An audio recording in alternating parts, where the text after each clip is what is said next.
they can't admit that the lawsuit had anything to do with it. That is the silver bullet. If they would say anything that directly or indirectly suggested that the lawsuit has anything to do with it. A lot of people think that it's fair game. Well, of course I wouldn't want to hire somebody who's sued one of my partners or sued my broader business, but you're not allowed to do that. You can't retaliate against people who exercise their legal rights. And he clearly has viable and valid legal rights based upon things the NFL has said after they said his case is without merit. Everything after that shows that it's valid. It is merit. And the second lawsuit is often stronger than the first one because it's easier to get a jury. Once they understand that you can't shun someone because they've exercised their rights, it's a no-brainer because it's just about proving that his lawsuit contributed in whole or in part to the decision. Once you start looking at text messages, emails, once you start questioning Jack Easterby and Nick Caserio and Cal McNair under oath with aggressive interrogation, you end up, I think, weaving together enough testimony where you can show it was a factor. Right. And of course it was a factor. Of course it is. I mean, we know it was a factor. Yes, they're not going to say that 100%. I mean, you stated it clearly. It's Brian Flores has brought attention to a situation that everybody knows needs attention. He's the guy. Is the martyr the right word there? Martyr. I think martyr. He's martyr. that. And I think because of that, though, that's where I still go back and I just go, I think Brian Flores will get another job in the NFL because the NFL is going to want to make this look right. And you got to find an owner who'll do it. And the owner, I think, at some point will get behind it and go, wait, this guy's right. He's right. There's a real issue. Oh, how dare he come to us and, slap us around with the truth. Oh, no. What a jerk that guy was.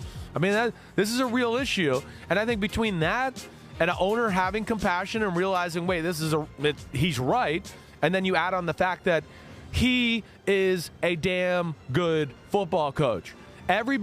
He's one of the best defensive minds in the game.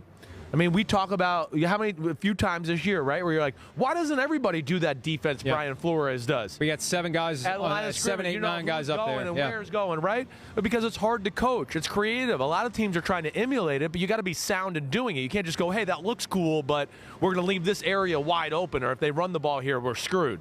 So he does it the right way, and I think he will get a job again. It's just not going to be this year. I fear that he won't. You do?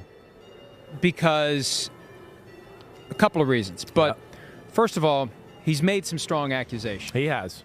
And when you accuse one of the owners of offering $100,000 for you to deliberately lose games, that's hard to come back from. When you accuse John Elway of being hungover and the rest of the Broncos contingent being hungover, number one, you better be able to prove it. Yeah. Number two, that's a strong accusation.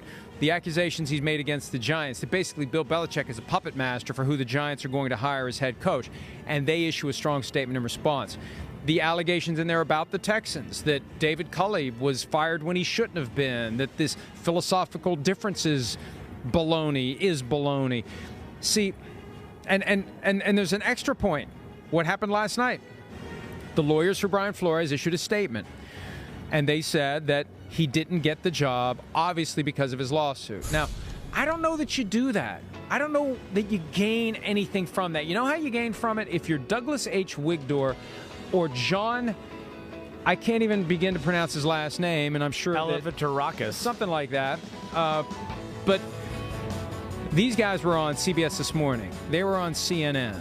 They were on NBC. Hey, you're the guys who are representing the coach who sued the NFL. Yeah. My concern is that sometimes the ambitions of the lawyer overpower the interests of the client. And I was on with Mad Dog earlier, and he's going to join us later in the program, Chris Russo.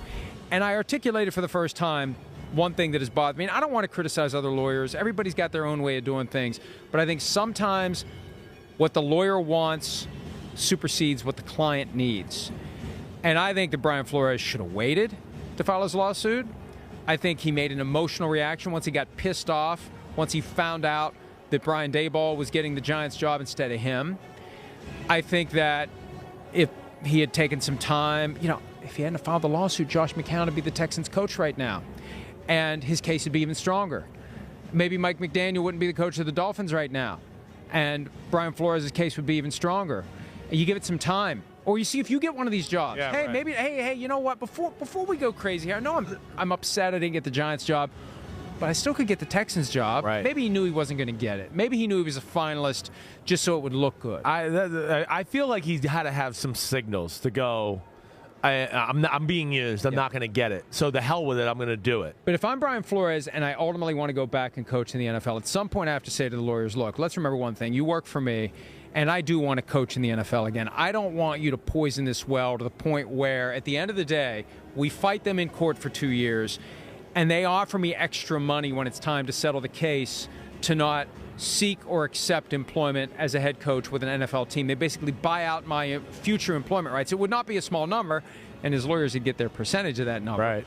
I want to be able to coach again. That's what I want. And I just feel like the way that this has been handled so far, and I hate saying this, I don't want to criticize the lawyers, but I can't help it. I've lived this, and I've seen that, when you get a tiger by the tail, and when you're the lawyer and it can help your practice and it can get you more clients and you get a high-profile case and you're on CNN and you're on the Today Show and you're on MSNBC and you're on CBS This Morning, that can become very intoxicating. I just hope that those folks are making decisions in the best interests of their client and not in the best interest of themselves.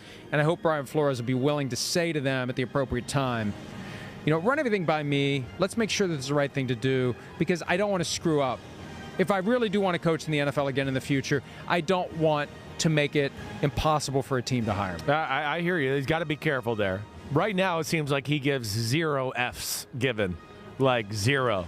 Like yes. He's willing to go all in and go, okay. But that's where you need someone to say to you, Brian, sure you don't want to be a head coach? Let's give it a week. Yeah. Let's give it a week. Let's give think it a about month. This. I like what you're doing, but how aggressive do we want to go here? Right. Yeah. We got 2 years. Yeah, exactly. We can take our time. I hear you there. That's where that is. That's strong.